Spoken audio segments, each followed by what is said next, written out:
Reporte 100. Y es jueves, espacio del Colegio de Sonora, a esta hora en Reporte 100. Y este día nos acompaña la doctora en Ciencias Sociales por el Colegio de Sonora, María del Rosario Fátima Robles, quien además es docente en la Universidad Estatal de Sonora, pertenece a la línea de estudio, desarrollo económico y exclusión social, y pues nos va a compartir información sobre el COVID-19, el confinamiento y cómo les ha ido a las mujeres con este tema. María del Rosario Fátima Robles, ¿cómo está? Buenos días. Buenos días, aquí estamos pendientes. Aunque diga el presidente que el 90% de las llamadas al 911 y a las líneas de emergencia son falsas, ¿son falsas?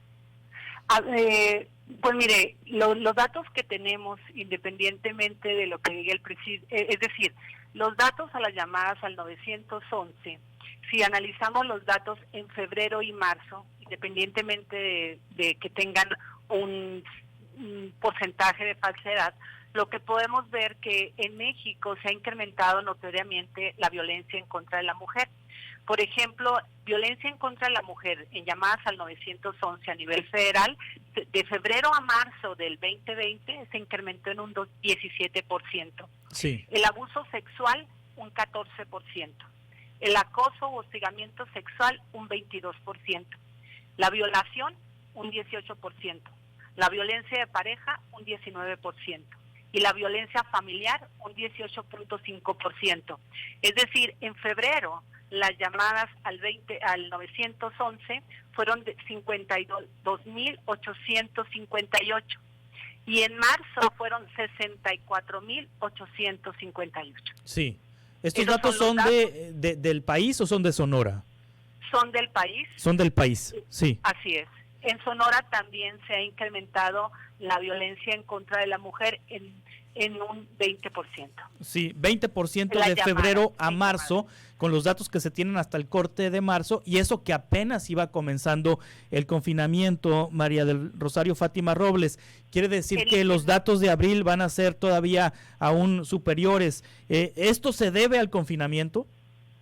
Es que el confinamiento sí agrava una serie de situaciones en la mujer. Por ejemplo, la mujer en México es la que realiza el 3.29% más del trabajo doméstico. Es decir, la mujer en México realiza el 77% del trabajo doméstico.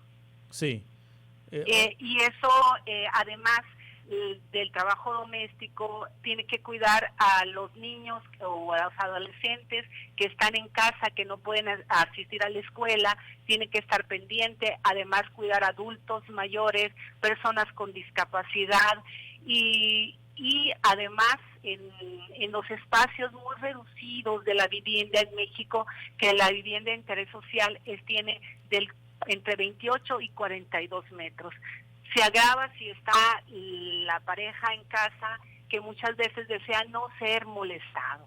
Entonces, esa situación hace que la situación para la mujer del confinamiento sea diferente para la mujer y el hombre. Sí, y luego si le agregamos el tema del alcohol y de las drogas, esto puede también detonar en situaciones de violencia. María del Rosario Fátima Robles, la falta de alcohol o la falta de droga, la falta de alcohol por las leyes secas y por estas restricciones que hay a nivel nacional, y la falta de droga quizá también por la falta de dinero y la parte económica que provoca tensiones, porque pues están los adultos sin trabajar y con problemáticas enormes para poder alimentarse, para cumplir con los mínimos indispensables. Así es. También agregamos que el 17% en el país de las viviendas tienen carencia en calidad y espacios de vivienda, y el 11.8, el 12% tienen carencias por hacinamiento. Entonces eso podemos decir que es un caldo de cultivo que detona aún más algo que ya venimos arrastrando, hay algo que no ha podido, hay una curva que no ha podido aplanarse, que es la violencia en contra de la mujer. No es privativa de México, en México también se da. De hecho, el secretario general de la ONU hizo un llamado de atención hace unas semanas por el incremento global de la violencia en contra de las mujeres, ¿no? Sí, ahora hay refugios para mujeres que son víctimas de violencia y están operando en esta época de confinamiento. Sí, sí hay refugios, pero vamos, en México sí hay refugios. El detalle, por una parte se ha insistido en que no reconocer la violencia en contra de las mujeres, y eso hay que señalarlo, porque el no reconocer la violencia hacen que no se diseñen políticas transversales que atiendan la problemática de la violencia en contra de las mujeres.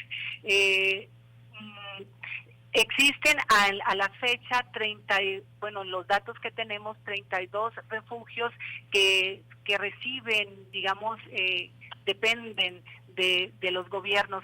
Sin embargo, el resto de los 83 refugios en todo el país son operados por asociaciones civiles, por sociedades y demás, y dependen de digamos, no tienen seguro el presupuesto, no cuentan, aparte que no contamos con los refugios suficientes para atender a las mujeres víctimas de violencia, no existe una estrategia transversal que les dé certeza de permanencia de operación, como parte de una política pública que priorice sus derechos humanos en los hechos y dé cumplimiento a acuerdos internacionales.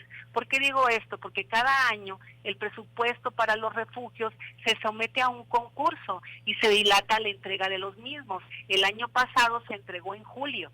Este año era abril y todavía no salían las bases para las convocatorias para que los refugios de las sociedades civiles o asociaciones o asistencia pública, que son la mayoría, pudieran acceder a esos recursos, y tuvo que hacer presión la sociedad civil para ello. Estaban operando ante un incremento de las llamadas por atención que señala la red de refugios de un 58%, todavía en abril estaban operando sin recursos estos refugios, ya sea operaban con lo que le había quedado el año pasado o con donaciones. Ahora, todavía le falta mucho a este confinamiento. María del Rosario Fátima Robles, por ejemplo, en la Ciudad de México han extendido el confinamiento al 15 de junio.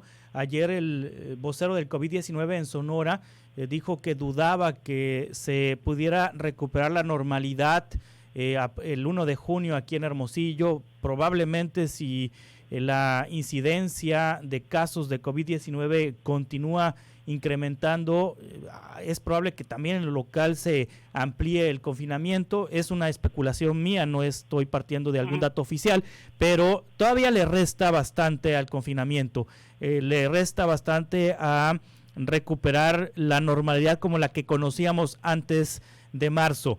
¿Qué políticas públicas deben implementar las instituciones para proteger a las mujeres? Porque evidentemente con lo que nos dice, el quédate en casa para el hombre y el quédate en casa para la mujer es radicalmente diferente.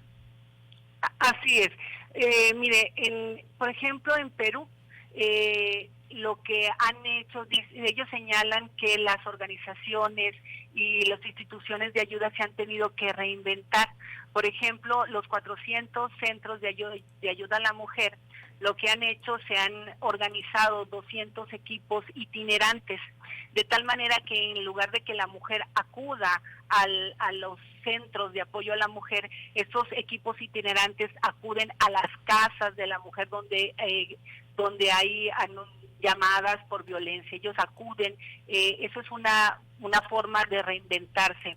En países como Chile y Argentina, lo que han hecho es poner protocolos de emergencia, por ejemplo en farmacias o en supermercados. Si una mujer dice tengo un tapabocas, tienen tapabocas rojo, eso es una llamada de alerta y le toman los datos para que acudan a los domicilios de las mujeres o apoyar a las mujeres.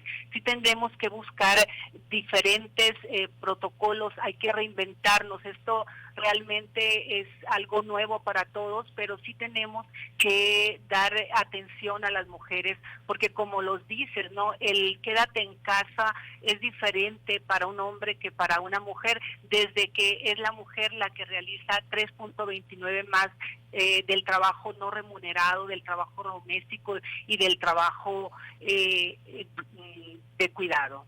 Muy bien, le agradezco mucho, doctora en Ciencias Sociales por el Colegio de Sonora, María del Rosario Fátima Robles, que nos haya compartido estos datos importantes para la reflexión. Estaremos en contacto, doctora. Hasta luego, muchas gracias. Que esté muy bien. Reporte 100.